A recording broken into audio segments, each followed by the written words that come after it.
भूमिका।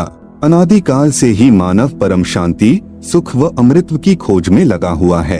वह अपने सामर्थ्य के अनुसार प्रयत्न करता आ रहा है, लेकिन उसकी यह चाहत कभी पूर्ण नहीं हो पा रही है। ऐसा इसलिए है कि उसे इस चाहत को प्राप्त करने के मार्ग का पूर्ण ज्ञान नहीं है।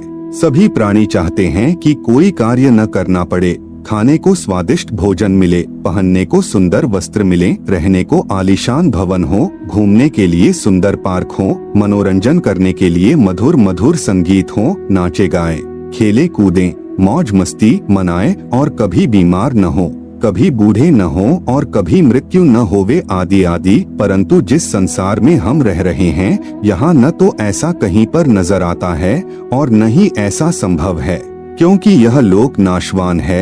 इस लोक की हर वस्तु भी नाशवान है और इस लोक का राजा ब्रह्मकाल है, जो 1,00,000 मानव सूक्ष्म शरीर खाता है।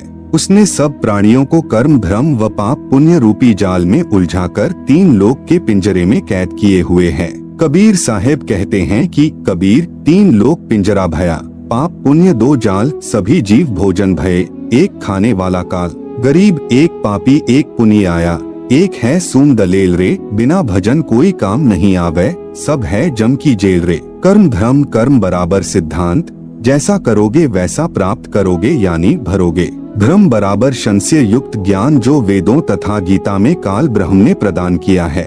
उदाहरणार्थ फॉर एग्जाम्पल, गीता अध्याय 15 श्लोक 1 से 4 में तथा अध्याय 4 श्लोक 31, 32, 34, अध्याय 7 श्लोक 18 में गीता ज्ञान दाता ब्रह्म ने कहा है कि यह संसार रूपी वृक्ष है। इसकी जड़ें यानी रूट्स ऊपर हैं तथा तीनों गुण रूपी शाखाएं नीचे हैं। जो इस संसार रूपी वृक्ष के विषय में पूर्ण जानकारी बताए वह पूर्ण संत अर्थात तत्वदर्शी संत है। जैसे तना कौन प्रभु है, डार कौन तथा तीनों शाखाएं कौन प्रभु है। यहाँ विचार काल में अर्थात जो गीता ज्ञान में तुझे बता रहा हूँ, मुझे इस संसार की रचना का ज्ञान नहीं है, क्योंकि मुझे इसके आदि यानी प्रारंभ का तथा अंत यानी अंतिम सिरे का ज्ञान नहीं है। इसलिए किसी तत्वदर्शी संत की खोज कर उस तत्वदर्शी संत के बताए भक्ति मार्ग यानी वे ऑफ वर्शिप अनुसार साधना करके उस परम पद व परमेश्वर की खोज करनी चाहिए, जहाँ जाने के पश्चात साधक पुनः लौटकर संसार में नहीं आता, अर्थात पूर्ण मोक्ष प्राप्त करता है। जिस पूर्ण परमात्मा से इस संसार रूपी वृक्ष का विस्तार हुआ है, अर्थात जिस परमेश्वर ने इस सृष्टि की रचना की है, उसी की पूजा करनी चाहिए। मैं यानी गीता ज्ञानदाता भी उसी परमेश्वर की शरण में हूँ। गीता अध्याय 3 श्लोक 31-32 में कहा है, गीता में जो ज्ञान दिया है यह मेरा मत यानी विचार है। भले ही यह पूर्ण नहीं है, फिर भी अन्य साधनाएं जो शास्त्र विधि रहित है उनसे श्रेष्ठ है। जो मेरे मत अनुसार साधना नहीं करता वह व्यर्थ प्रयत्न कर रहा है। पूर्ण परमात्मा की साधना से मिलने वाले लाभ की तुलना में गीता अध्याय 7 श्लोक 18 में गीता ज्ञान दाता ने अपनी साधना से मिलने वाले लाभ को भी अनुत्तम बताया है। इस प्रकार काल ब्रह्म द्वारा बताया ज्ञान धर्म युक्त है। वह नहीं चाहता कि कोई प्राणी इस पिंजरे रूपी कैद से बाहर निकल जाए। वह यह भी नहीं चाहता कि जीव आत्मा को अपने निज घर सतलोक का पता चले, इसलिए वह अपनी त्रिगुणी माया से हर जीव को भ्रमित किए हुए है। फिर मानव को ये उपरोक्त चाहत कहाँ से उत्पन्न हुई है? यहाँ ऐसा कुछ भी नहीं है। यहाँ हम सबने मरना है, सब दुखी व अशांत हैं। जिस स्थिति को हम यहाँ प्राप्त करना चाहते हैं, ऐसी स्थिति में हम अपने निज घर सतलोक में रहते थे। काल ब्रह्म के लोक में स्व इच्छा से आकर फंस गए और अपने निज घर का रास्ता भूल गए।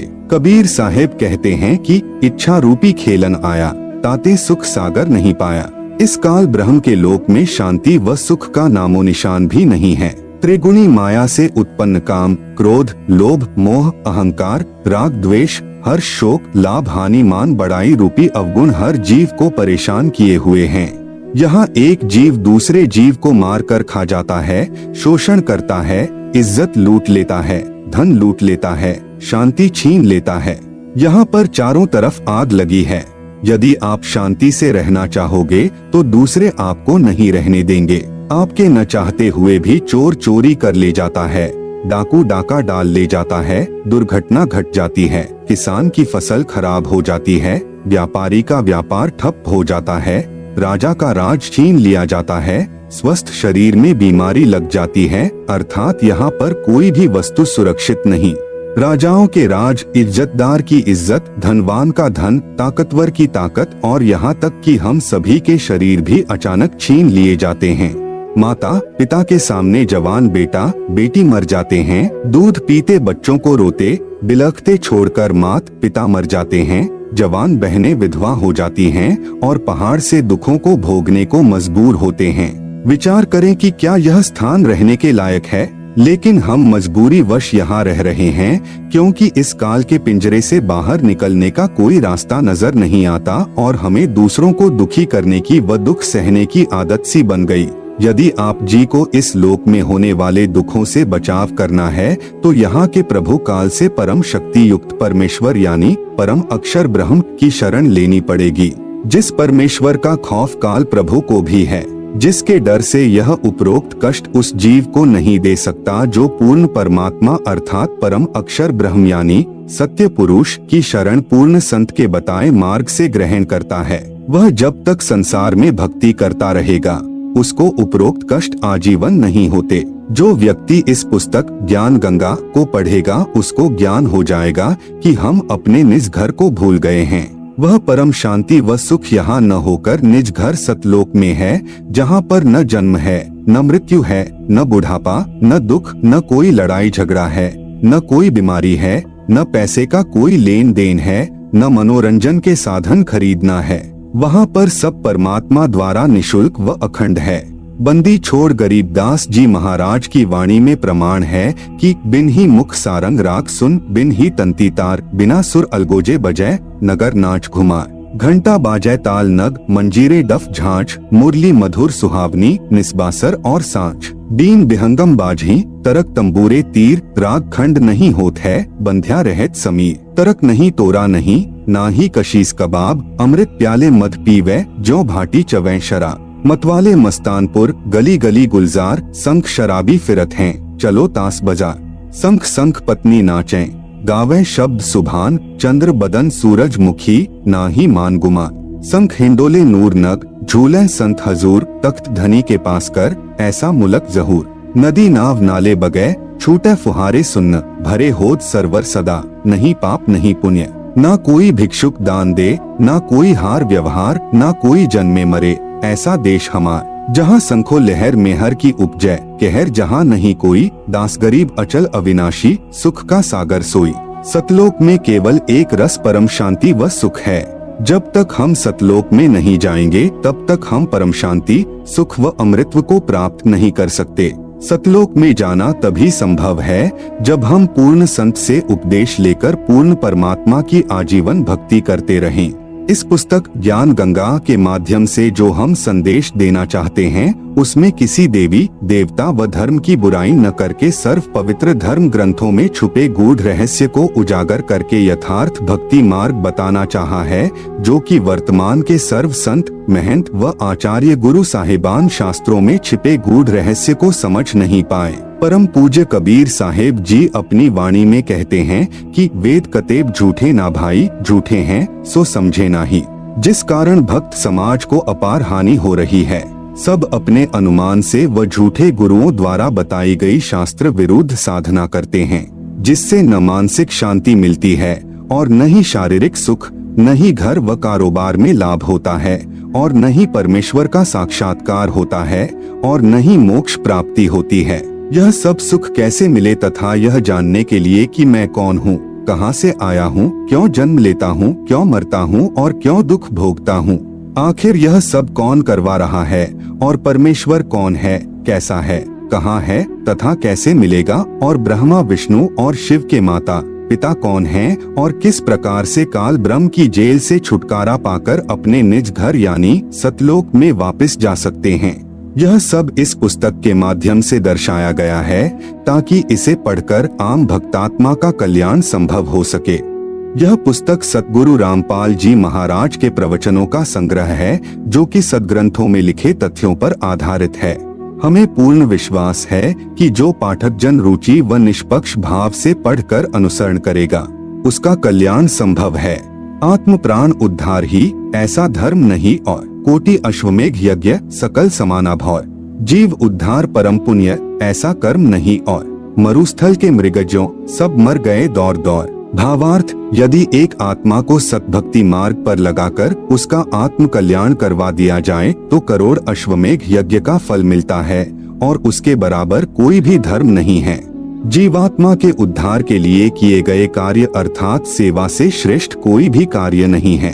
अपने पेट भरने के लिए तो पशु पक्षी भी सारा दिन भ्रमते हैं, उसी तरह वह व्यक्ति है जो परमार्थी कार्य नहीं करता। परमार्थी कर्म सर्वश्रेष्ठ सेवा जीव कल्याण के लिए किया कर्म है। जीव कल्याण का कार्य न करके सर्व मानव मरुस्थल के हिरण की तरह दौड़ दौड़ कर मर जाते हैं, जिसे कुछ दूरी पर जल ही जल दिखाई देता है और वहां दौड़ कर जाने पर थल ही प्राप्त होता है।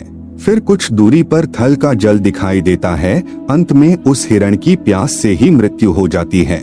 ठीक इसी प्रकार जो प्राणी इस काल लोक में जहां हम रह रहे हैं वे उस हिरण के समान सुख की आशा करते हैं, जैसे निसंतान सोचता है संतान होने पर सुखी हो जाऊंगा। संतान वालों से पूछे तो उनकी अनेकों समस्याएं सुनने को मिलेंगी।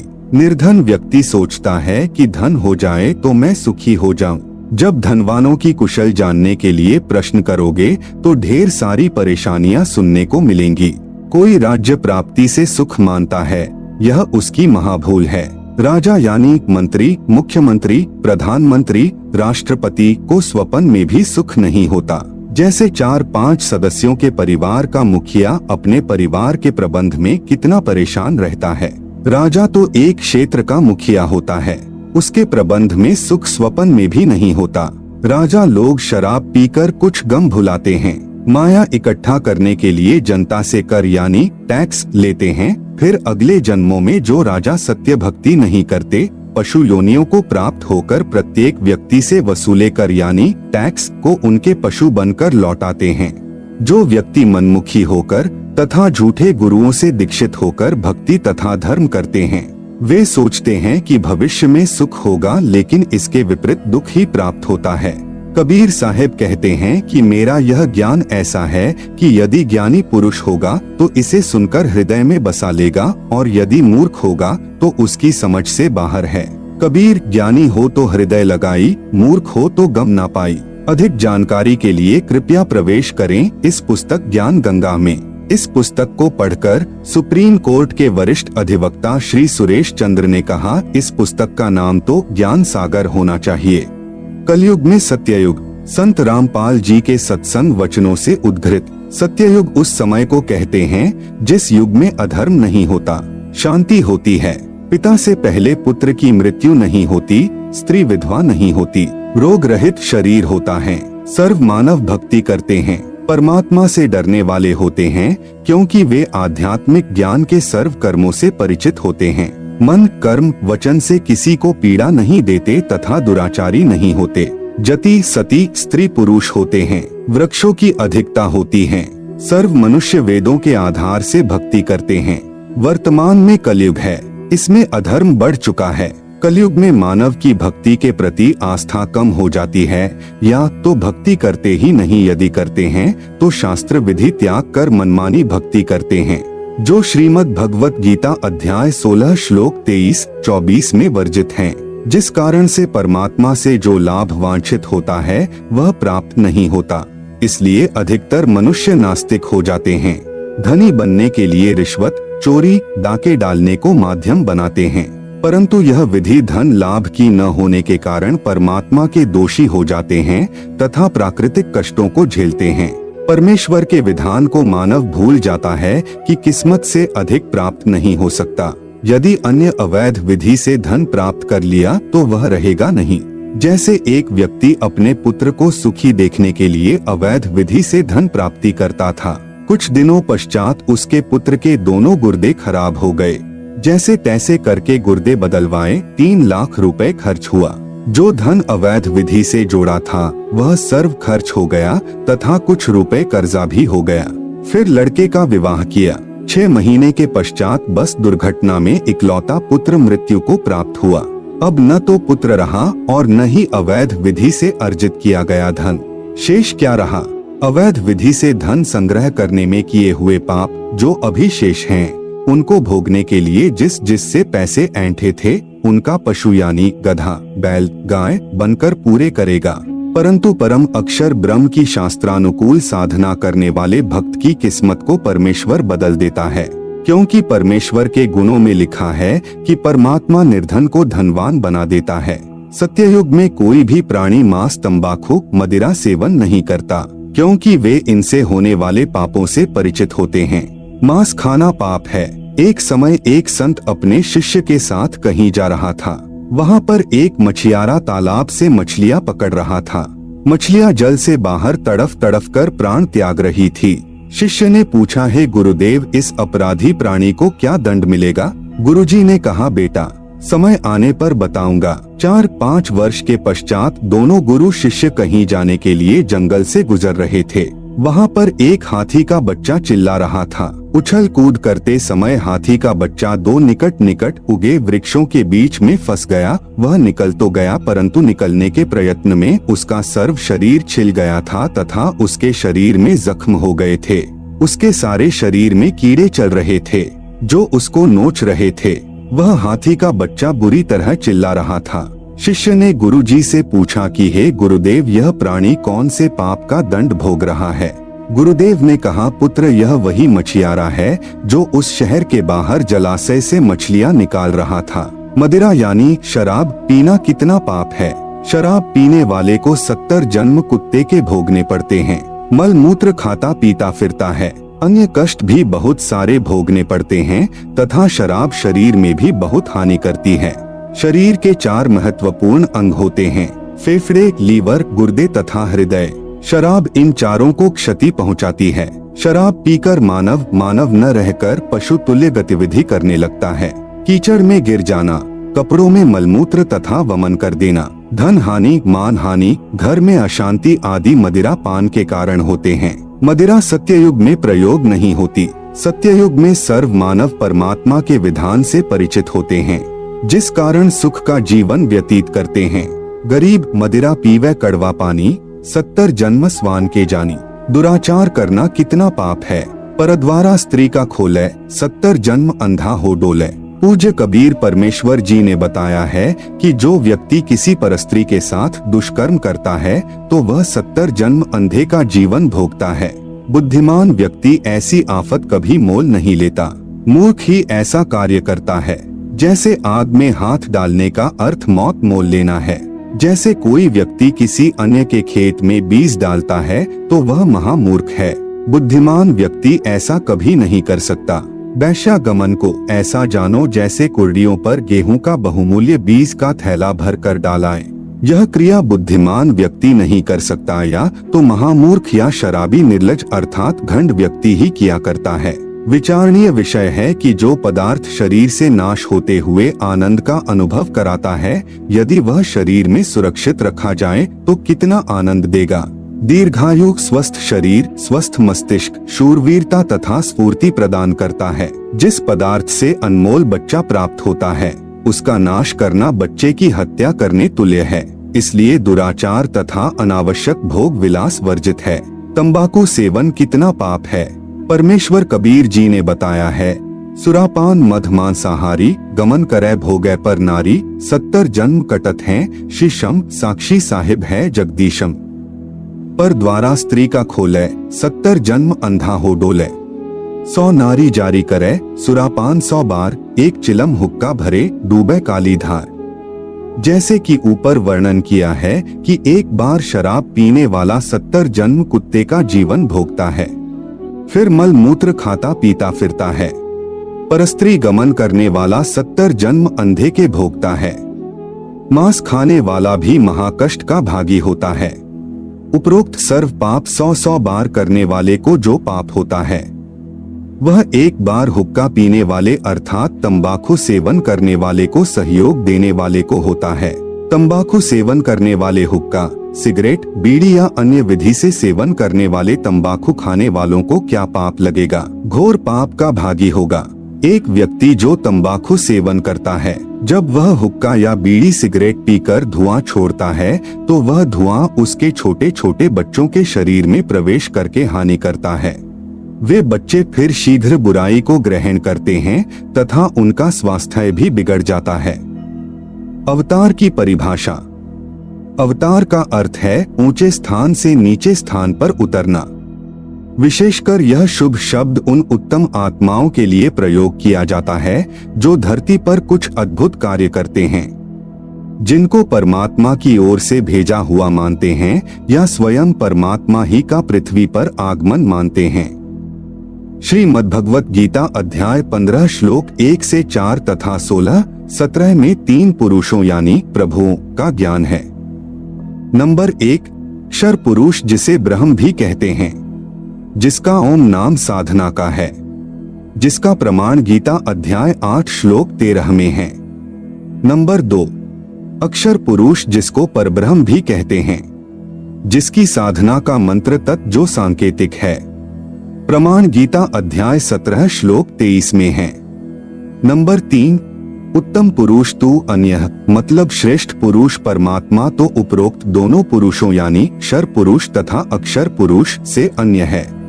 वह परम अक्षर पुरुष है जिसे गीता अध्याय 8 श्लोक 1 के उत्तर में अध्याय 8 के श्लोक 3 में कहा है कि वह परम अक्षर ब्रह्म है। इसका जाप सत है जो सांकेतिक है। इसी परमेश्वर की प्राप्ति से साधक को परम शांति तथा सनातन परमधाम प्राप्त होगा। प्रमाण गीता अध्याय 18 श्लोक 62 में यह परमेश्वर यानी परम अक्षर ब्रह्म गीता ज्ञान दाता से भिन्न है। अधिक ज्ञान प्राप्ति के लिए कृपया पुस्तक धरती पर अवतार सतलोक आश्रम बरवाला से प्राप्त करें। अवतार 2 प्रकार के होते हैं, जैसे ऊपर कहा गया है। अब आप जी को पता चला कि मुख्य रूप से 3 पुरुष यानी प्रभु है, जिनका उल्लेख ऊपर कर दिया गया है। हमारे लिए मुख्य रूप से 2 प्रभुओं की भूमिका रहती है। नंबर 1, क्षर पुरुष यानी ब्रह्म जो गीता अध्याय 11 श्लोक 32 में अपने आप को काल कहता है। नंबर 2, परम अक्षर पुरुष यानी परम अक्षर ब्रह्म जिसके विषय में गीता अध्याय 8 श्लोक 3 तथा 8, 9, 10 में तथा गीता अध्याय 18 श्लोक 62 अध्याय 15 श्लोक 1 से 4 तथा 17 में कहा है। ब्रह्म यानी काल के अवतारों की जानकारी। गीता अध्याय 4 का श्लोक 7, यदा यदा हि धर्मस्य ग्लानिर्भवति भारत अभ्युत्थानमधर्मस्य तदात्मानं सृजाम्यहम्। यदा यदा हि धर्मस्य ग्लानिः भवति भारत अभ्युत्थानम् अधर्मस्य तदा आत्मानं सृजामि अहम्। अनुवाद भारत यानी हे भारत, यदा यदा यानी जब जब, धर्मस्य यानी धर्म की, ग्लानियः यानी हानि और अधर्मस्य यानी अधर्म की, अभ्युत्थानम यानी वृद्धि, भवति यानी होती है, तदा यानी तब ही यानी अहम यानी मैं, आत्मानम यानी अपना अंश अवतार, सृजामि यानी रचता हूँ अर्थात उत्पन्न करता हूँ। जैसे श्रीमद् भगवत गीता अध्याय 4 श्लोक 7 में गीता ज्ञान दाता ने कहा है कि जब जब धर्म में घृणा उत्पन्न होती है, धर्म की हानि होती है तथा अधर्म की वृद्धि होती है, तो मैं काल यानी ब्रह्म यानी क्षर पुरुष अपने अंश अवतार सृजन करता हूँ अर्थात उत्पन्न करता हूँ।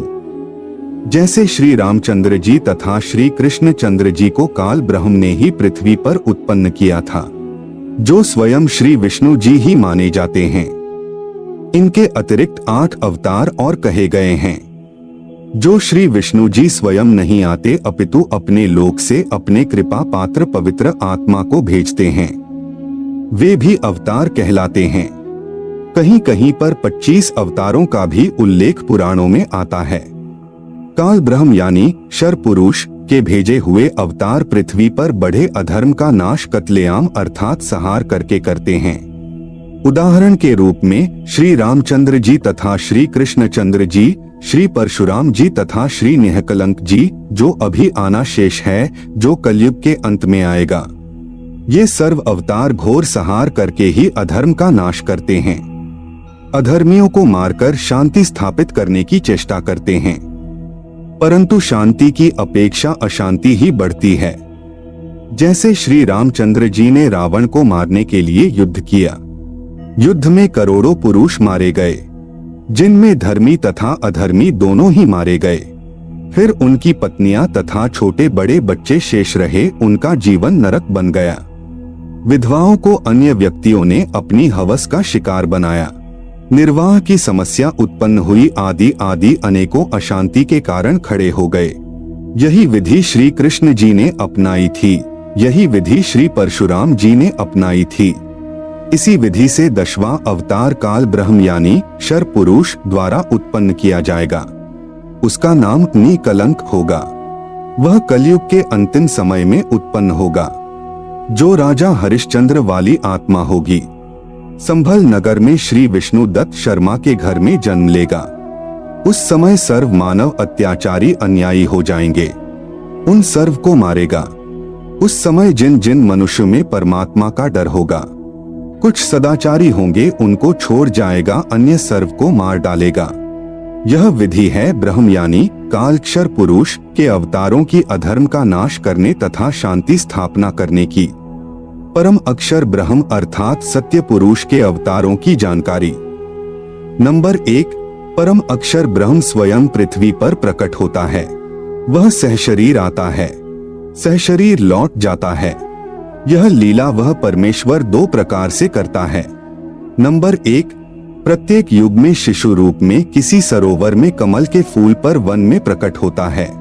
वहां से निसंतान दंपति उसे उठा ले जाते हैं। फिर लीला करता हुआ बड़ा होता है तथा आध्यात्मिक ज्ञान प्रचार करके अधर्म का नाश करता है। सरोवर के जल में कमल के फूल पर अवतरित होने के कारण परमेश्वर नारायण कहलाता है। नार यानी जल, आयन यानी आने वाला, अर्थात जल पर निवास करने वाला नारायण कहलाता है। नंबर 2, जब चाहे साधु संत जिंदा के रूप में अपने सत्यलोक से पृथ्वी पर आ जाते हैं तथा अच्छी आत्माओं को ज्ञान देते हैं। फिर वे पुण्यात्माएं भी ज्ञान प्रचार करके अधर्म का नाश करते हैं। वे भी परमेश्वर के भेजे हुए अवतार होते हैं। कलयुग में ज्येष्ठ शुदी पूर्णमासी संवत 1455 सन 1398 को कबीर परमेश्वर सत्यलोक से चलकर आए तथा काशी शहर के लहरतारा नामक सरोवर में कमल के फूल पर शिशु रूप में विराजमान हुए। वहां से नीरू तथा नीमा जो जुलाहा यानी धानक दंपति थे, उन्हें उठा लाए। शिशु रूपधारी परमेश्वर कबीरदेव यानी कबीर परमेश्वर ने 25 दिन तक कुछ भी आहार नहीं किया। नीरू तथा नीमा उसी जन्म में ब्राह्मण थे, श्री शिव जी के पुजारी थे। मुसलमानों द्वारा बलपूर्वक मुसलमान बनाए जाने के कारण जुलाहे का कार्य करके निर्वाह करते थे। बच्चे की नाजुक हालत देखकर नीमा ने अपने इष्ट शिव जी को याद किया। शिव जी साधु वेश में वहां आए तथा बालक रूप में विराजमान कबीर परमेश्वर को देखा। बालक रूप में कबीर साहेब जी ने कहा, है शिव जी इन्हें कहो एक कुंवारी गाय लाएं, वह आपके आशीर्वाद से दूध देगी। ऐसा ही किया गया। कबीर परमेश्वर के आदेशानुसार भगवान शिव जी ने कुंवारी गाय की कमर पर थपकी लगाई। उसी समय बछिया के थनों से दूध की धार बहने लगी। एक कोरा मिट्टी का छोटा घड़ा नीचे रखा। पात्र भर जाने पर दूध बंद हो गया। फिर प्रतिदिन पात्र थनों के नीचे करते ही बछिया के थनों से दूध निकलता। उसको परमेश्वर कबीर जी पिया करते थे। जुलाहे के घर परवरिश होने के कारण बड़े होकर परमेश्वर कबीर जी भी जुलाहे का कार्य करने लगे तथा अपनी अच्छी आत्माओं को मिले, उनको तत्व ज्ञान समझाया तथा स्वयं भी तत्व ज्ञान प्रचार करके अधर्म का नाश किया तथा जिन जिन को परमेश्वर जिंदा महात्मा के रूप में मिले उनको सच्चखंड यानी सत्यलोक में ले गए तथा फिर वापस छोड़ा। उनको आध्यात्मिक ज्ञान दिया तथा अपने से परिचित कराया। वे उस परमेश्वर यानी सत्य पुरुष के अवतार थे। उन्होंने भी परमेश्वर से प्राप्त ज्ञान के आधार से अधर्म का नाश किया। वे अवतार कौन कौन हुए हैं? नंबर 1 आदरणीय धर्मदास जी, नंबर 2 आदरणीय मलुकदास जी, नंबर 3 आदरणीय नानक देव साहेब जी, सिख धर्म के प्रवर्तक, नंबर 4 आदरणीय दादू साहेब जी, नंबर 5 आदरणीय गरीबदास साहेब जी गांव छुड़ानी जिला झज्जर हरियाणा वाले तथा नंबर 6 आदरणीय घीसा दास साहेब जी गांव खेखड़ा जिला मेरठ उत्तर प्रदेश वाले ये उपरोक्त सर्व अवतार परम अक्षर ब्रह्म यानी सत्य पुरुष के थे। अपना कार्य करके चले गए, अधर्म का नाश किया, जिस कारण से जनता में बहुत समय तक बुराई नहीं समाई। वर्तमान में संतों की कमी नहीं परंतु शांति का नाम नहीं। कारण यह है कि इन संतों की साधना शास्त्रों के विरुद्ध है, जिस कारण से समाज में अधर्म बढ़ता जा रहा है। इन पंथों और संतों को सैकड़ों वर्ष हो गए ज्ञान प्रचार करते हुए परंतु अधर्म बढ़ता ही जा रहा है। सत्य पुरुष का वर्तमान अवतार जो सत्य साधना तथा तत्व ज्ञान का प्रचार परमेश्वर के पूर्वोक्त परमेश्वर के अवतार संत किया करते थे, जिससे आपसी प्रेम था, एक दूसरे के दुख में दुखी होते थे, असहाय व्यक्ति की मदद करते थे, वही शास्त्र विधि अनुसार साधना तथा वही आध्यात्मिक यथार्थ ज्ञान संत रामपाल दास जी महाराज को परमेश्वर कबीर साहेब जी ने प्रदान किया है। मार्च 1997 को फाल्गुन मास की शुक्ल प्रथमा को दिन के 10 बजे जिंदा महात्मा के रूप में सत्यलोक से आकर संत रामपाल दास जी महाराज को सतनाम तथा सारनाम दान करने का आदेश देकर अंतर्ध्यान हो गए। संत रामपाल दास जी महाराज भी परमेश्वर यानी परम अक्षर ब्रह्म के उन अवतारों में से एक हैं जो आध्यात्मिक ज्ञान के द्वारा अधर्म का नाश करते हैं। अब विश्व में शांति होगी। सर्व धर्म तथा पंथों के व्यक्ति एक होकर आपस में प्रेम से रहा करेंगे। राजनेता भी निर्भिमानी, न्यायकारी तथा परमात्मा से डरकर कार्य करने वाले होंगे। जनता के सेवक बनकर निष्पक्ष कार्य किया करेंगे। धरती पर पुनः सत्ययुग जैसी स्थिति होगी। वर्तमान में धरती पर वह अवतार संत रामपाल दास जी हैं। अब घर घर में परमेश्वर के ज्ञान की चर्चा होगी। जहां गांव व शहरों में तथा पार्कों में बैठकर ताश खेलते हैं, कोई राजनीतिक बातें करता है, कोई अपने पुत्रों तथा पुत्र वधुओं की अच्छे या निकम्मे होने की चर्चा करते हैं, वहां परमेश्वर की महिमा की चर्चा होगी तथा ज्ञान गंगा पुस्तक में लिखे ज्ञान पर विचार हुआ करेगा। परमात्मा की महिमा करने मात्र से भी जीव पुण्य का भागी बनता है। फिर शास्त्र विधि अनुसार साधना करके जीवन सुखी बनाएंगे तथा आत्म कल्याण कराएंगे। धरती पर कलयुग में सत्ययुग जैसा समय आएगा। संत रामपाल दास जी महाराज ही वर्तमान में वास्तव में धरती पर अवतार हैं। अधिक जानकारी के लिए कृपया पढ़े पुस्तक धरती पर अवतार संपूर्ण। अमेरिका की महिला भविष्यवक्ता फ्लोरेंस की महत्वपूर्ण भविष्यवाणी। अमेरिका की विश्व विख्यात भविष्यवक्ता फ्लोरेंस ने अपनी भविष्यवाणियों में कई बार भारत का जिक्र किया है। The fall of sensational culture नाम की अपनी पुस्तक में उन्होंने लिखा है कि सन 2000 आते आते प्राकृतिक संतुलन भयावह रूप से बिगड़ेगा। लोगों में आक्रोश की प्रबल भावना होगी। दुराचार पराकाष्ठा पर होगा। पश्चिमी देशों के विलासितापूर्ण जीवन जीने वालों में निराशा, बेचैनी और अशांति होगी। अतृप्त अभिलाषाएं और जोर पकड़ेगी, जिससे उनमें आपसी कटुता बढ़ेगी। चारों ओर हिंसा और बर्बरता का वातावरण होगा। ऐसा वातावरण होगा कि चारों ओर हाहाकार मच जाएगा। लेकिन भारत से उठने वाली एक नई विचारधारा इस घातक वातावरण को समाप्त कर देगी। वह विचारधारा वैज्ञानिक दृष्टि से सामंजस्य और भाईचारे का महत्व समझाएगी। वह यह भी समझाएगी कि धर्म और विज्ञान में आपस में विरोध नहीं है। आध्यात्मिकता की उच्चता और भौतिकता का खोखलापन सबके सामने उजागर करेगी। मध्यम वर्ग उस विचारधारा से बहुत अधिक प्रभावित होगा। यह वर्ग समाज के सभी वर्गों को अच्छे समाज के निर्माण के लिए उत्प्रेरित करेगा। यह विचारधारा पूरे विश्व में चमत्कारी परिवर्तन लाएगी। मुझे अपनी छठी अतीन्द्रिय शक्ति से यह एहसास हो रहा है कि इस विचारधारा को जन्म देने वाला वह महान संत भारत में जन्म ले चुका है। उस संत के ओजस्वी व्यक्तित्व का प्रभाव सबको चमत्कृत करेगा। उसकी विचारधारा अध्यात्म के कम होते जा रहे प्रभाव को फिर से नई स्फूर्ति देगी। चारों ओर आध्यात्मिक वातावरण होगा। संत की विचारधारा से प्रभावित लोग विश्व के कल्याण के लिए पश्चिम की ओर चलेंगे। धीरे धीरे एशिया, यूरोप और अमेरिका पर पूरी तरह छा जाएंगे। उस संत की विचारधारा से पूरा विश्व प्रभावित होगा और उनके चरण चिन्हों पर चलेगा। पश्चिमी देश के लोग उन्हें ईसा, मुसलमान उन्हें एक सच्चा रहनुमा और एशिया के लोग उन्हें भगवान का अवतार मानेंगे। उस महान संत की विचारधारा से बौद्धिक क्रांति होगी। बुद्धिजीवियों की मान्यताएं बदलेंगी। उनमें ईश्वर के प्रति श्रद्धा और विश्वास की कोंपलें फूटेंगी। फ्लोरेंस के अनुसार वह संत भारत में जन्म ले चुके हैं। वह इस संत से काफी प्रभावित थी। अपनी एक दूसरी पुस्तक golden light of new era में भी उन्होंने लिखा है, जब मैं ध्यान लगाती हूँ तो अक्सर एक संत को देखती हूँ। गौर वर्ण का है, सफेद बाल हैं, उसके मुख पर न दाढ़ी है न मूछ है। उस संत के ललाट पर गजब का तेज होता है। उनके ललाट पर आकाश से एक नक्षत्र के प्रकाश की किरणें निरंतर बरसती रहती हैं। मैं देखती हूँ कि वह संत अपनी कल्याणकारी विचारधारा तथा अपने सच्चरित्र प्रबल अनुयायियों की शक्ति से संपूर्ण विश्व में नए ज्ञान का प्रकाश फैला रहे हैं। वह संत अपनी शक्ति निरंतर बढ़ा रहे हैं। उनमें इतनी शक्ति है कि वह प्राकृतिक परिवर्तन भी कर सकते हैं।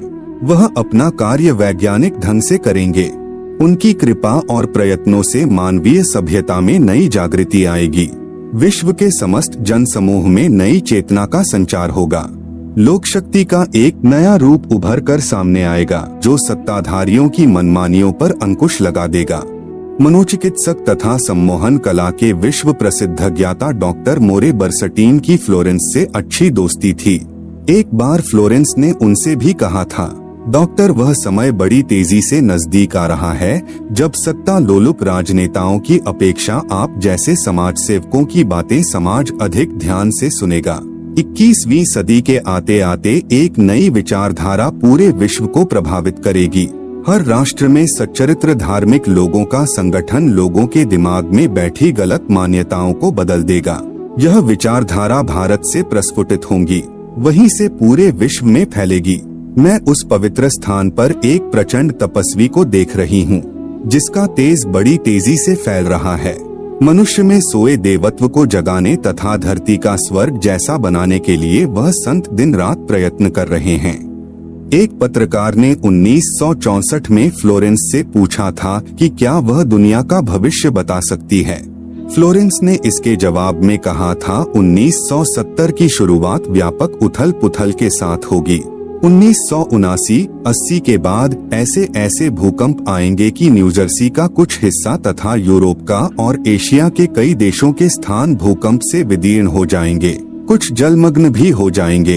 तृतीय विश्व युद्ध का आतंक सबके दिमाग में बैठ जाएगा और वे इस युद्ध की तैयारी करेंगे, लेकिन भारतीय राजनेता अपने प्रभाव और बुद्धि से तीसरे विश्व युद्ध को टालने में सफल हो जाएंगे। तीसरे विश्व युद्ध के शुरू होने तक भारत के शासन की बागडोर आध्यात्मिक प्रवृत्ति के लोगों के हाथ में होगी, इसलिए उनके प्रभाव से विश्व युद्ध टलेगा। वे शासक एक महान संत के ओजस्वी तथा क्रांतिकारी विचारधारा से प्रभावित होंगे। वे उस संत के प्रति उसी तरह समर्पित होंगे जैसे वाशिंगटन स्वतंत्रता एवं मानवता के प्रति समर्पित थे। अमेरिका के शहर न्यूजर्सी की रहने वाली फ्लोरेंस सचमुच एक विलक्षण महिला थी। एक बार नेबेल नाम के व्यक्ति ने टीवी कार्यक्रम के दौरान उनसे बोला, आप भारत में जन्म ले चुके संत के बारे में तो अक्सर बताती रहती हैं, मैं अपने बारे में कुछ जानना चाहता हूँ, बताइए। फ्लोरेंस ने उसके दाहिने हाथ को थाम लिया और बोली, आप बहुत जल्द किसी दूसरे राज्य से प्रसारण करेंगे। नेबेल एक प्रसारण सेवा के कर्मचारी थे। फ्लोरेंस की इस बात पर वह हंसने लगे। कुछ क्षण बाद बोले, आपने मुझसे यह अच्छा मजाक किया। यदि हमारी कंपनी के अधिकारी इस कार्यक्रम को देख रहे होंगे तो मैं दूसरे राज्य में जाऊं या नहीं, फिलहाल अपनी कंपनी से तुरंत निकाल दिया जाऊंगा। कुछ ही मिनटों के बाद टीवी के कंट्रोल रूम का फोन घनघना उठा। फोन नेबेल के लिए था। उनकी कंपनी के जनरल मैनेजर उनसे बात करना चाहते थे। नेबेल ने जब फोन उठाया तो उन्होंने कहा, हमने न्यूयॉर्क से प्रसारण करने का काम शुरू करने का निर्णय लिया है, वहां तुम्हें ही भेजा जाएगा। अभी यह बात गुप्त रखना, इसकी घोषणा कल की जाएगी। मैं टीवी पर फ्लोरेंस के साथ तुम्हारी बातचीत देख रहा था। फ्लोरेंस ने तुम्हारे विषय में जो बताया है वह पूरी तरह सच है। आश्चर्य है कि उन्हें यह बात कैसे मालूम हो गई। नेबेल फ्लोरेंस का चेहरा देखता रह गया। कुछ पत्रकारों ने उनसे एक बार पूछा था कि वह भविष्य को कैसे देख लेती हैं तथा गायब व्यक्ति या वस्तुओं का पता कैसे लगा लेती हैं, तो फ्लोरेंस ने बताया, मुझे स्वयं नहीं मालूम कि ऐसा कैसे संभव हो जाता है। मैं भविष्य के विषय में एक बहुत महत्वपूर्ण बात बता रही हूँ। 20वीं शताब्दी के अंत में भारतवर्ष से एक प्रकाश निकलेगा। यह प्रकाश पूरी दुनिया को उन दैवी शक्तियों के विषय में जानकारी देगा जो अब तक हम सभी के लिए रहस्यमय बनी हुई हैं। देवी शक्तियों की जानकारी जो संत रामपाल दास जी महाराज द्वारा बताई गई है। कृपया पढ़ें इसी पुस्तक के पृष्ठ 22 पर। सृष्टि रचना, एक दिव्य महापुरुष द्वारा यह प्रकाश पूरे विश्व में फैलेगा। वह सभी को सतमार्ग पर चलने की प्रेरणा देगा। समस्त दुनिया में एक नई सोच की ज्योति फैलेगी। जब मैं ध्यानावस्था में होती हूँ तो अक्सर यह दिव्य महापुरुष मुझे दिखाई देते हैं। फ्लोरेंस ने बार बार इस संत या दिव्य महापुरुष का जिक्र किया है। साथ ही यह भी बताया है कि उत्तरी भारतवर्ष के एक पवित्र स्थान पर वह मौजूद हैं। सज्जनों, उपरोक्त भविष्यवाणी तथा वर्तमान वाणी है जो परम संत रामपाल महाराज जी पर खरी उतरती है तथा इसी का समर्थन अन्य भविष्यवाणियां भी करती है जो आगे लिखी हैं। भाई बाले वाली जन्म साखी में प्रमाण। एक महापुरुष के विषय में भाई बाले वाली जन्म साखी में प्रहलाद भक्त की भविष्यवाणी। भाई बाले वाली जन्म साखी में लिखा गया विवरण स्पष्ट करता है कि संत रामपाल दास जी महाराज ही वह अवतार है जिन्हें परमेश्वर कबीर जी तथा संत नानक जी के पश्चात पंजाब की धरती पर अवतरित होना था। संत रामपाल दास जी महाराज 8 सितंबर सन 1951 को गांव धनाना, जिला सोनीपत, हरियाणा प्रांत, उस समय पंजाब प्रांत, भारत की पवित्र धरती पर श्री नंदराम जाट के घर जाट वर्ण में श्रीमती इंदिरा देवी की कोख से जन्मे। इस विषय में जन्म साखी भाई बाले वाली हिंदी वाली में जिसके प्रकाशक हैं भाई जवाहर सिंह कृपाल सिंह एंड कंपनी पुस्तका वाले, बाजार माई सेवा, अमृतसर, पंजाब तथा पंजाबी वाली के प्रकाशक है भाई जवाहर सिंह कृपाल सिंह पुस्तका वाले, गली 8 बाग रामानंद, अमृतसर, पंजाब। इसमें लिखा अमर लेख इस प्रकार है। एक समय भाई बाला तथा मर्दाना को साथ लेकर सतगुरु नानक देव जी भक्त प्रहलाद जी के लोक में गए जो पृथ्वी से कई लाख कोस दूर अंतरिक्ष में है। प्रहलाद ने कहा कि हे नानक जी, आपको परमात्मा ने दिव्य दृष्टि दी तथा कलयुग में बड़ा भक्त बनाया है। आपका कलयुग में बहुत प्रताप होगा। यहाँ पर प्रहलाद के लोक में पहले कबीर जी आए थे या आज आप आए हो, एक और आएगा जो आप दोनों जैसा ही महापुरुष होगा। इन तीनों के अतिरिक्त यहाँ मेरे लोक में कोई नहीं आ सकता। भक्त बहुत हो चुके हैं, आगे भी होंगे, परंतु यहाँ मेरे लोक में वही पहुँच सकता है जो इन जैसी महिमा वाला होगा और कोई नहीं। इसलिए इन तीनों के अतिरिक्त यहाँ कोई नहीं आ सकता। मर्दाने ने पूछा कि हे प्रहलाद जी, कबीर जी जुलाहा थे, नानक जी खत्री हैं, वह तीसरा किस वर्ण यानी जाति से तथा किस धरती पर अवतरित होगा? प्रहलाद भक्त ने कहा, भाई सुन, नानक जी के सच्चखंड जाने के सैकड़ों वर्ष पश्चात पंजाब की धरती पर जाट वर्ण में जन्म लेगा तथा उसका प्रचार क्षेत्र शहर बरवाला होगा। लेख समाप्त। विवेचन, संत रामपाल दास जी महाराज वही अवतार हैं जो अन्य प्रमाणों के साथ साथ जन्म साखी में लिखे वर्णन पर खरे उतरते हैं। जन्म साखी में 100 वर्ष के पश्चात लिखा है। यहाँ पर सैकड़ों वर्ष पश्चात कहा गया था, जिसको पंजाबी भाषा में लिखते समय 100 वर्ष ही लिख दिया, क्योंकि मर्दाना ने पूछा था कि वह कौन से युग में नजदीक ही आएगा। तब भक्त प्रहलाद ने कहा कि श्री नानक जी के सैकड़ों वर्ष पश्चात कल युग में ही वह संत जाट वर्ण में जन्म लेगा। इसीलिए यहाँ 100 वर्ष के स्थान पर सैकड़ों वर्षों ही न्यायोचित है तथा प्रचार क्षेत्र बरवाला के स्थान पर बटाला लिखा गया है। इसके दो कारण हो सकते हैं कि शहर बरवाला, जिला हिसार, हरियाणा उस समय पंजाब प्रांत में सुप्रसिद्ध नहीं था तथा बटाला शहर पंजाब प्रांत में प्रसिद्ध था। लेखनकर्ता ने इस कारण से बरवाला के स्थान पर बटाला लिख दिया। दूसरा, प्रिंट करते समय हालेक की जगह हटालेक प्रिंट हो गया है। एक और विशेष विचारणीय पहलू है कि पंजाब के बटाला शहर में कोई भी जाट संत नहीं हुआ है। जो इन महापुरुषों यानी परमेश्वर कबीर देव जी व श्री नानक देव जी के समान महिमावान तथा इनके समान ज्ञानवान हुआ हो। इस आधार से तथा अन्य प्रमाणों के आधार से तथा इस जन्म साखी के आधार से स्पष्ट है कि वह तीसरे महापुरुष संत रामपाल दास जी महाराज हैं तथा इनका आध्यात्मिक ज्ञान भी इन दोनों महापुरुषों यानी परमेश्वर कबीर जी तथा श्री नानक देव जी से मेल खाता है। आप देखेंगे दोनों फोटो कापी जो जन्म साखी भाई बाले वाली जो कि एक पंजाबी भाषा में है तथा दूसरी हिंदी में है जो कि पंजाबी भाषा से ही अनुवादित है। इसमें कुछ प्रकरण ठीक नहीं लिखा है। जैसे पंजाबी भाषा में लिखा है कि जो इस जिहा कोई होवेगा ता एथे पहुँचेगा होरदा एथे पहुँचन दा कम नहीं, परंतु हिंदी वाली जन्म साखी में यह विवरण नहीं है जो बहुत महत्वपूर्ण है। इससे सिद्ध है कि लिखते समय कुछ प्रकरण बदल जाता है। फिर भी ढेर सारे प्रमाण जो इस पुस्तक में अन्य महापुरुषों के द्वारा संत रामपाल दास जी के विषय में कहे हैं वे भी इसी को प्रमाणित करते हैं। विशेष यदि कोई यह कहे कि जन्म साखी में लिखी व्याख्या संत गरीबदास जी गांव छुड़ानी वाले के लिए हैं, क्योंकि वे भी जाट जाति से थे तथा छुड़ानी गांव भी पहले पंजाब प्रांत के अंतर्गत आता था, यह भी उचित नहीं लगती, क्योंकि संत गरीबदास जी ने अपनी अमृतवाणी असुर निकंदन रमैणी में कहा है कि सतगुरु दिल्ली मंडल आयसी सूती धरनी सूम जगायसी। भावार्थ है कि संत गरीबदास जी के सतगुरु पूज्य कबीर साहेब जी थे। पुराना रोहतक जिला यानी सोनीपत, रोहतक तथा झज्जर को मिलाकर एक जिला रोहतक था, दिल्ली मंडल में लगता था। यह किसी राजा के अधीन नहीं था, अंग्रेजों के शासन काल में दिल्ली के अधीन था। संत गरीबदास जी ने स्पष्ट किया है कि सतगुरु यानी परमेश्वर कबीर जी दिल्ली मंडल में आएंगे, भक्तिहीन प्राणियों को जगाएंगे, सत्य भक्ति कराएंगे। ध्यान रहे कबीर सागर में काल के दूतों ने मिलावट करके सत्य को न जानकर अपनी अटकलबाजी से असत्य प्रमाण दिए हैं। उसका नाश करने के लिए परमेश्वर कबीर जी ने अपने अंश अवतार संत गरीबदास जी द्वारा यथार्थ ज्ञान प्रचार करवाया है, जो संत गरीबदास जी की अमृतवाणी रूप में है।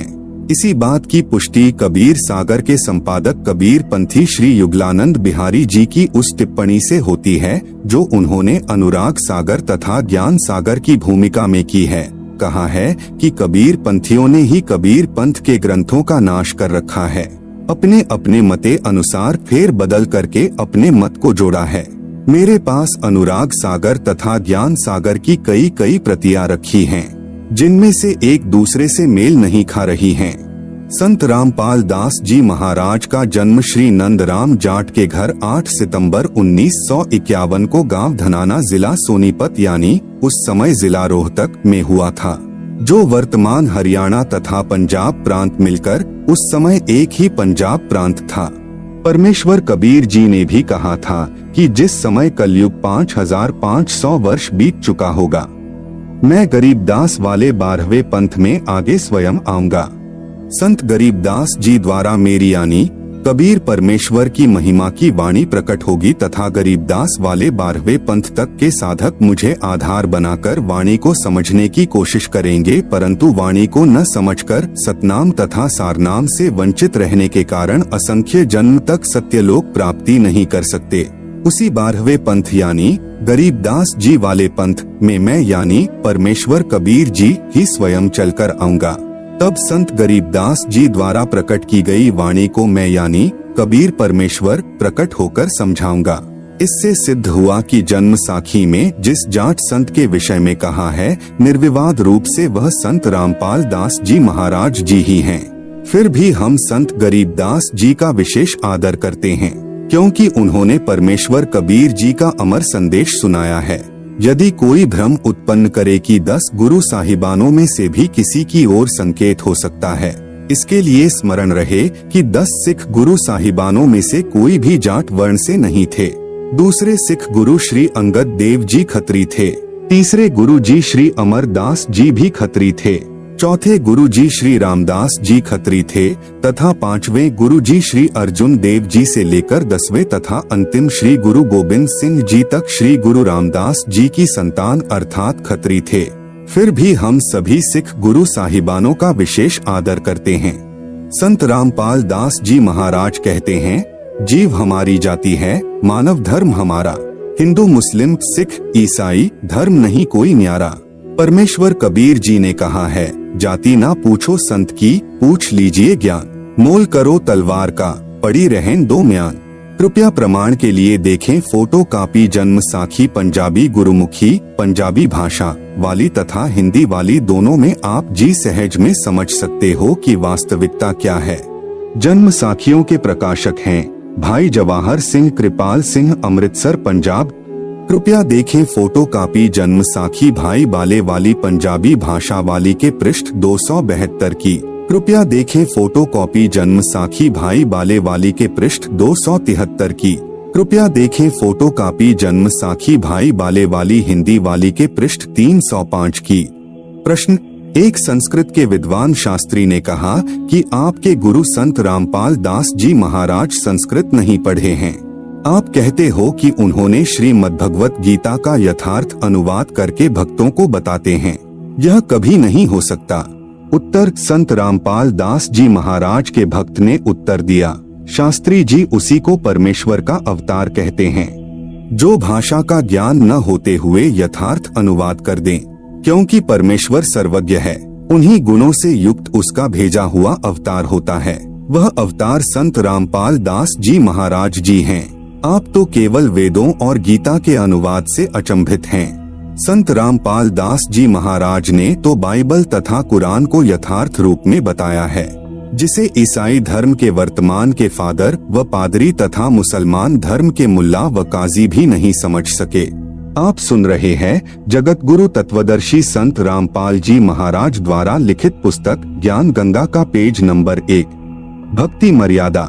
जीव हमारी जाति है, मानव धर्म हमारा। हिंदू मुस्लिम सिख ईसाई धर्म नहीं कोई न्यारा।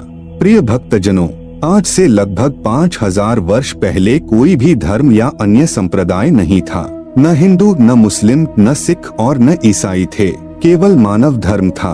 सभी का एक ही मानव धर्म था और है।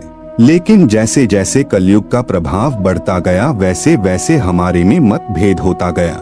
कारण सिर्फ यही रहा कि धार्मिक कुल गुरुओं द्वारा शास्त्रों में लिखी हुई सच्चाई को दबा दिया गया। कारण चाहे स्वार्थ हो या ऊपरी दिखावा, जिसके परिणाम स्वरूप आज एक मानव धर्म के 4 धर्म और अन्य अनेक संप्रदाय बन चुकी हैं, जिसके कारण आपस में मतभेद होना स्वाभाविक ही है। सभी का प्रभु भगवान राम, अल्लाह, रब, गॉड, खुदा, परमेश्वर एक ही है। ये भाषा भिन्न पर्यायवाची शब्द हैं। सभी मानते हैं कि सबका मालिक एक है, लेकिन फिर भी ये अलग अलग धर्म संप्रदाय क्यों? यह बात बिल्कुल ठीक है कि सबका मालिक रब, खुदा, अल्लाह, गॉड, राम, परमेश्वर एक ही है, जिसका वास्तविक नाम कबीर है और वह अपने सतलोक, सतधाम, सच्चखंड में मानव सदृश स्वरूप में आकार में रहता है। लेकिन अब हिंदू तो कहते हैं कि हमारा राम बड़ा है, मुस्लिम कहते हैं कि हमारा अल्लाह बड़ा है, ईसाई कहते हैं कि हमारा ईसा मसीह बड़ा और सिख कहते हैं कि हमारे गुरु नानक साहेब जी बड़े हैं। ऐसे कहते हैं जैसे 4 नादान बच्चे कहते हैं कि यह मेरा पापा, दूसरा कहेगा यह मेरा पापा है, तेरा नहीं है, तीसरा कहेगा यह तो मेरा पिताजी है जो सबसे बड़ा है, और फिर चौथा कहेगा कि अरे नहीं नादानो, यह मेरा डैडी है, तुम्हारा नहीं है, जबकि उन चारों का पिता वही एक ही है। इन्हीं नादान बच्चों की तरह आज हमारा मानव समाज लड़ रहा है। कोई कहे हमारा राम बड़ा है, कोई कहे खुदाई रे, कोई कहे हमारा ईसा मसीह बड़ा। ये बांटा रहे लगाई रे, जबकि हमारे सभी धार्मिक ग्रंथों व शास्त्रों में उस एक प्रभु, मालिक, रब, खुदा, अल्लाह, राम, साहेब, गॉड, परमेश्वर की प्रत्यक्ष नाम लिखकर महिमा गाई है कि वह एक मालिक प्रभु कबीर साहेब है जो सतलोक में मानव सदृश स्वरूप में आकार में रहता है। वेद, गीता, कुरान, बाइबल और गुरु ग्रंथ साहेब ये सब लगभग मिलते जुलते ही हैं। यजुर्वेद के अध्याय 5 के श्लोक नंबर 32 में, सामवेद के मंत्र नंबर 1400-822 में, अथर्ववेद के कांड नंबर 4 के अनुवाक 1 के श्लोक नंबर 7, ऋग्वेद के मंडल 1 अध्याय 1 के सूक्त 11 के श्लोक नंबर 4 में कबीर नाम लिखकर बताया है कि पूर्ण ब्रह्म कबीर है जो सतलोक में आकार में रहता है। आप सुन रहे हैं जगत गुरु तत्वदर्शी संत रामपाल जी महाराज द्वारा लिखित पुस्तक ज्ञान गंगा का पेज नंबर 2। गीता जी चारों वेदों का संक्षिप्त सार है। गीता जी भी उसी सत्पुरुष पूर्ण ब्रह्म कबीर की तरफ इशारा करती है। गीता जी के अध्याय 15 के श्लोक नंबर 16, 17, अध्याय 18 के श्लोक नंबर 46, 61, 62, अध्याय 8 के श्लोक नंबर 3, 8 से 10 तथा 22 में, अध्याय 15 के श्लोक नंबर 1, 2, 3, 4 में उसी पूर्ण परमात्मा की भक्ति करने का इशारा किया है। श्री गुरु ग्रंथ साहिब पृष्ठ नंबर 24 पर और पृष्ठ नंबर 721 पर नाम लिखकर कबीर साहेब की महिमा गाई है। इसी प्रकार कुरान और बाइबल एक ही शास्त्र समझो। दोनों लगभग एक ही संदेश देते हैं कि उस कबीर अल्लाह की महिमा बयान करो जिसकी शक्ति से ये सब सृष्टि चलायमान है। कुरान शरीफ में सूरत फुरकानी नंबर 25 की आयत नंबर 52 से 59 तक में कबीरन, खबीरा, कबीरू आदि शब्द लिखकर उसी एक कबीर अल्लाह की पाकी बयान की हुई है कि ए पैगंबर मोहम्मद उस कबीर अल्लाह की पाकी बयान करो जो 6 दिन में अपनी शक्ति से सृष्टि रचकर 7वें दिन तख्त पर जा बिराजा अर्थात सतलोक में जाकर विश्राम किया। वह अल्लाह प्रभु कबीर है। इसी का प्रमाण बाइबल के अंदर उत्पत्ति ग्रंथ में सृष्टि क्रम में बाइबल के प्रारंभ में ही 7 दिन की रचना में चैप्टर 1 वर्सेस 20, चैप्टर 2 वर्सेस 5 में है। सभी संतों व ग्रंथों का सार यही है कि पूर्ण गुरु जिसके पास तीनों नाम हो और नाम देने का अधिकार भी हो, उससे नाम लेकर जीव को जन्म मृत्यु रूपी रोग से छुटकारा पाना चाहिए, क्योंकि हमारा उद्देश्य आपको काल की कारागार से छुटवाकर अपने मूल मालिक कबीरदेव यानी कबीर साहेब के सतलोक को प्राप्त करवाना है। कबीरदेव ने अपनी वाणी में कहा है कि एक जीव को काल साधना से हटाकर पूर्ण गुरु के पास लाकर सत उपदेश दिलाने का पुण्य इतना होता है कि जितना करोड़ गाय बकरे आदि प्राणियों को कसाई से छुटवाने का होता है, क्योंकि यह अबोध मानव शरीर धारी प्राणी गलत गुरुओं द्वारा बताई गई शास्त्र विरुद्ध साधना से काल के जाल में फंसा रहकर न जाने कितने दुखदायी 84 लाख योनियों के कष्ट को झेलता रहता है। जब यह जीवात्मा कबीरदेव यानी कबीर साहेब की शरण में पूरे गुरु के माध्यम से आ जाती है, नाम से जुड़ जाती है, तो फिर इसका जन्म तथा मृत्यु का कष्ट सदा के लिए समाप्त हो जाता है और सतलोक में वास्तविक परम शांति को प्राप्त करता है। अब प्रश्न आता है कि आजकल गुरु ज्यादा से ज्यादा शिष्य बनाकर अपनी योग्यता का प्रमाण दिखाते हैं, अर्थात हर कोई 4 कथा सीख लेता है और कहता है कि मैं भी नाम दे देता हूँ और भोली आत्माओं को काल के जाल में डाल देता है। चूंकि शास्त्रों के विरुद्ध नाम उपदेश देने वाले और जपने वाले सभी निश्चित ही नरक के अधिकारी होंगे और उनको नरक में उल्टा लटकाया जाएगा। यह कथन शास्त्र यानी गीता, वेद व सर्व ग्रंथ ही बताते हैं। इसी कथन को सिद्ध करने के लिए एक संक्षिप्त कथा बताता हूँ।